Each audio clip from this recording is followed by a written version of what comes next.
안녕하세요, 여러분. Good morning from Gongdo-uk, Anseong-si, South Korea, 대한민국. My name is Elizabeth Chance, you guys, and I'm so excited to have this opportunity to share a little bit of my life here in South Korea, a day in the life of an EPIK teacher. I have been here for 3 years, which is crazy, but this place just gets a hold of your heart and won't let go. So I'll be taking you about my day and sharing with you a little bit about my life and what's going on.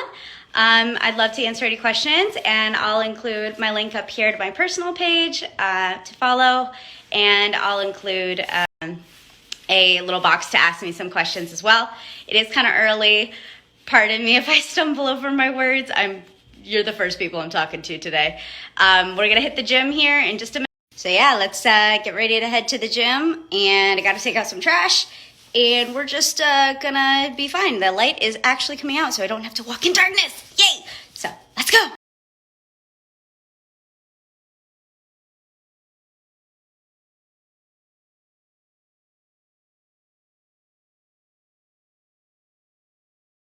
I'd absolutely love to. I just finished at the gym, so I'm heading back into my apartment complex, and yeah, I'll give you guys a tour in just a minute. Okay, apartment tour time. Now, preface, I have a bit of a unicorn apartment. This isn't something that is super typical, and in fact, I might have one of the best apartments out of like all my friend group, like other expats. I don't say that to brag, it's just the truth. I have a lot of space. It's possible when you live in a more rural area for the money that is in your contract for your housing to go a bit further. So if you're in Seoul, you're not going to get as much space as if you're in a kind of a more rural area. So just to preface that, I was so surprised when I got this apartment, and I'm super blessed. I love it. I'm a homebody. This is like my jam. So let me show you. Okay, so coming in, we have our entry. It is a keyless entry. So I just have my code.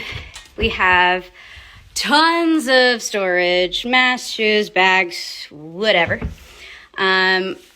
Usable shopping bags, a collection of masks. I've got my trash organization. To the right, we have bedroom number 1. And yes, I said bedroom number 1. This is I call it my guest room, my office for online teaching when I've had to work from home. And then comes my favorite part of the house, the kitchen. This is more space than my other apartment that I had when I first moved here. And I use it all the time because I do have some dietary restrictions. So I cook most of my own food. And I've got this little breakfast nook which can pull out if I need some more seating. Then let's come on over to the right. And in here we've got storage stuff, cleaning, extra bags. And here is, hello, myself and my bathroom. So it is a wet room. Thankfully, there is a little ledge here. So it usually keeps the water from the toilet area. And in the mirrors is some more storage on both sides, which is awesome. So I've got vitamins and all kinds of fun things in there. Let's keep going. By the way, you can get these big towels in Korea. Don't worry about it. Here comes my bedroom. So I've got my rack for my laundry, bed. This was provided by the school. I bought that. This is kind of my closet situation, which totally works for me. So totally works for me. I've got the ondol, so the heating system. That's my trash. And we go to the living room where I have my lovely refrigerator and Christmas tree. I've yet to take down some local artist work. A very uncomfortable couch that I still can nap on somehow. My little TV setup, books. A lot of this was provided by the school. The TV was. I bought the shelf thing. I wanted to have plants on it. I killed all the plants, so that didn't work. And then we have the veranda. I've got a little table out here, little setup for not sunbathing, but getting air. And I love my view. I take so many pictures here. And this is another way to hang up my clothes or blankets and whatnot, as well as. So yep, this is my apartment. Whee! I really love it here. And I'm super hungry, so I'm gonna take a quick break, grab some food, and then I think I'll take you guys on a little adventure. You have no choice, you're coming with me. Okay, so I wanted to answer a few of your questions. So I am here on an E2 visa with the EPIC program. I've only ever worked with the Gyeonggi-do Office of Education. I haven't transferred to any of the other regions, and I've never worked in Hagwon, so I can't really speak for the Hagwon experience. I've loved working in the public education system, and initially I got started by doing the online ITA program or course back in 2017 summer, and I finished in the fall. I applied directly to EPIC in the fall of 2017, and I was given a job by winter of 2018, and I was here February 2018. So it was a pretty quick process. So by adventure, I mean I'm taking you to school with me. It's actually my off day, but I wanted to share or show you guys a little bit about my school, tell you about my classes and stuff like that. So real quick, I work at Yongmori Elementary School in Ansong in Gongdo, and I have about 400 kids. I teach grades 3 through 6, and yeah, that's regular classes, after school classes, and camp, and also English club. So these are all my responsibilities as an EPIC teacher. And I'm just walking up here. I'll show you guys in just a minute. So walking by the school over here. I'll give you a better picture in just a minute. But I also wanted to add that I am working 40 hours a week, but I do 22 of those are teaching hours. The rest are, sorry, prep and other such things. So so you guys can see, there's my lovely school.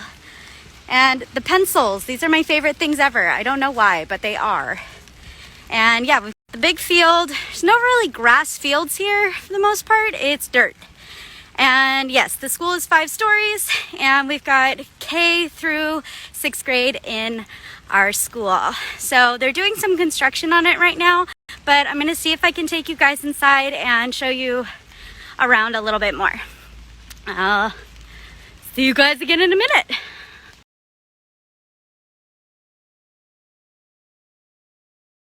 Question. So the greatest has probably been the adventure. It's challenged me in so many different ways to do things that I never thought I could do. And yet at the same time, that challenge is really hard, and you have to learn how to be flexible, give up expectations, and just 잘 못했어요. Sadly, I can't. I'm not conversational, but I can navigate around. I can use it in the classroom a little bit, and I can order food and all that. I studied it a little. I could study some more. I highly recommend you do if you can. I've had to learn to rely on the Lord a lot more than I ever did before, to be honest. And it's been an amazing experience. I've come to know God better here than I have anywhere else. And my church family is my family. They're amazing and so diverse and incredible. I love it here. So before winter break, I was teaching both online and in person. We had a hybrid system in place. Not sure what it's going to look like in the future. I can't really put an expectation out there, but we make it work with what we can. So it's been an adjustment.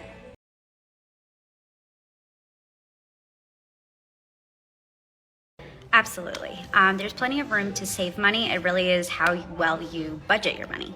I've had some surgeries and I have student loans, so I haven't saved as much, but there's definitely potential there. No problem with that. I have some great relationships with both EPIC teachers as well as my teachers at school. I'm closer probably to my expat friends due to the language issue, but I have great relationships with both, and I'm really honored by that. It's a little cliche, but initially I got into Korean culture through K-pop and K-dramas, but then I did further research and I just fell in love with the culture, and I knew that I had to experience it. So South Korea was number one. So I did some substitute teaching before I moved to Korea, and that was kind of how I realized that I actually love teaching and I love kids, and these are both kind of important aspects to the job. So as for the other part of the question, yes, the course did prepare me to teach abroad. I do think it is really important to continue to learn about the culture, learn about what works in your classroom. Never stop being a student yourself. Hey guys, so it is lunchtime. I'm starving and I'm gonna take you. Lunch is on me today. I know, I'm fabulous, right? JK, I'm gonna get myself some lunch though. And it is at my favorite kamjatang place, which is a soup with meat and vegetables and rice. And I'll show you guys a picture in just a minute. Okay guys, so this is the kamjatang. It is bubbling. Yes, it is boiling hot. So I give it a minute before I dive in. There's meat on the bone that I shred off and I put the bones over here. And then we've got the kimchi and some carrots and some different sauces and of course rice. So I'm excited to dive in and 잘 먹겠습니다. So I am at my relatively new mall here in Pyeongtaek / Ansong. It's called Starfield and it's pretty. Sorry, I probably got dizzy there. But it's amazing and it's beautiful. Lots of fun shopping, lots of food, lots of things to see. And I'm actually gonna go see a movie here in a little bit, but I'll probably check in with a few more of your questions before I head in to see Wonder Woman. Whoop, whoop. So just like any other company, getting hired is a process. I would say it's relatively straightforward. It is tedious. There's a lot of paperwork, but going through EPIK was what I wanted to do to get into the public school system, and it was very doable. Hey guys, so I just got out of the movie. It was great, and there's the theater. A lot of times there are theaters actually in different malls and stuff, so this is just a bonus that it's so close to my place. So yeah, I just wanted to let you know I'm gonna head out to get some dinner. I think I might just head home and try to answer a few more of your guys' questions before I sign off for the day. Hey guys, so I made it home and I'm gonna answer just a couple more questions before I have some dinner and sign off for the night. Keyword is boundaries. I really try not to bring any work home, and I really am careful to protect my personal life and keep it from spilling over into the classroom because that's just not the place for it. With this, I really do want to clarify, like, have a personal life and have a great work life, have great relationships. Just be very careful, to keep your time sacred. When you're out of school, take care of yourself. When you're in school, take care of your job. So I am from a small town in Gyeonggi-do. However, I'm only about 45 minutes away by express bus to Seoul Central. There's so much of Korea and it's really pretty easily accessible through public transportation. So before I go, I wanted to give you guys just a few tips, things that I've learned across these 3 years that I've been living here. Number one, have grace for yourself in this process. It's an adventure and it's hard sometimes and it's really stretching. So be kind to yourself. Number two, learn the language and culture. It really goes a long way in fostering healthy relationships with your coworkers, your students. Just learn a bit. They really respect that. And number three would be open. Be so open and flexible to what you're going to learn here or wherever you go abroad. It's just an amazing experience. So be open to that. Thank you guys so much for joining me today. It was a pleasure to have you along and it was a pleasure to answer your questions. If you have any further questions that I wasn't able to get to, then please send me a message at my personal account and I will do my best to get back to you. I hope you guys have an amazing adventure wherever you're off to, whatever stage of this process that you're in. Take it one day at a time and you'll do amazing things and go to amazing places. Take care.